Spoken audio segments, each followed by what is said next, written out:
Hey guys, Reagan here with Redneck Reg Fishing. So I've been getting a ton of requests on a video to show how to rig the Nikko Craw. Now Nikko's Craws are new on the market, just released last month, but they have the most durability out of any other soft plastic craw on the market, as you can see with that stretch.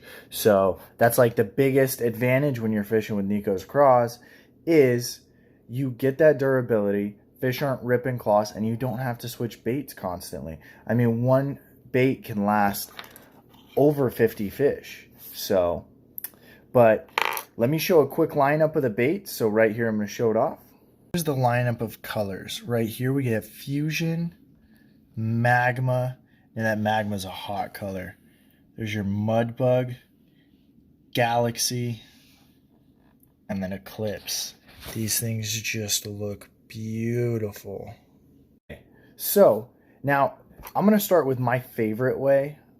These are going to be the top 3 ways I rig the craw, but my favorite way is on a jig head. I prefer Midwest finesse heads. You could do it on a football head or different heads, but I do prefer a Midwest finesse head. And what I do is I go right back through. I go a little higher up on the abdomen there, and I go all the way down, pull it through, push in, and I'll get it nice and flush just like that. So the trick is when you're doing this is you want to be able to have it right about here on the body or a little bit further right where those claws attach. Now that's going to be an ideal rigging. You get the most hook sets, the most hookups with this rig. Now, the other thing is that rig is going to snag a little more because you are fishing, you know, depending on where you're at, you could be fishing in a rocky bottom and it's got a higher chance to snag. So my favorite way right there. But let me get into the second way. Now, of course, everybody loves to Texas rig a craw. So because Nikko Craws float, it makes it really unique, and you can get some different presentations depending on how you rig the craw for a Texas rig. You know, if you're going to be punching, all you got to do is put that bobber stop and let it go straight in, no issues. If you want to give it a little bit more of a float, you know, you're going to put your bobber stop a little bit further up on the line. But so the craws right here have this guide right here. Now that's makes it really easy. So when you punch that hook right through the back, I go right through, as you can see, and super easy to rig these in a Texas rig. Some of the other rigs, because Nikko's baits are super durable, it might seem a little difficult. If you are having any difficulties, I recommend heating the hook. I do it all the time for Hellgrammites when I'm rigging on Ned heads.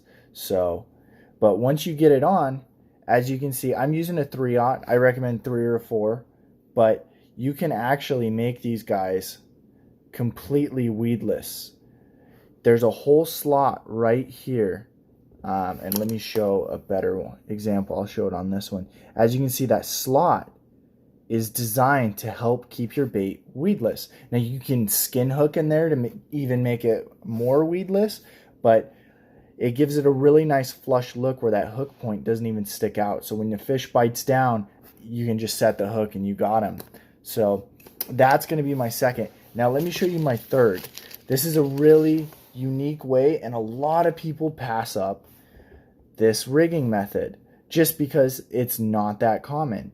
Now all it is, swing head right there. You just go right through on a Texas rig,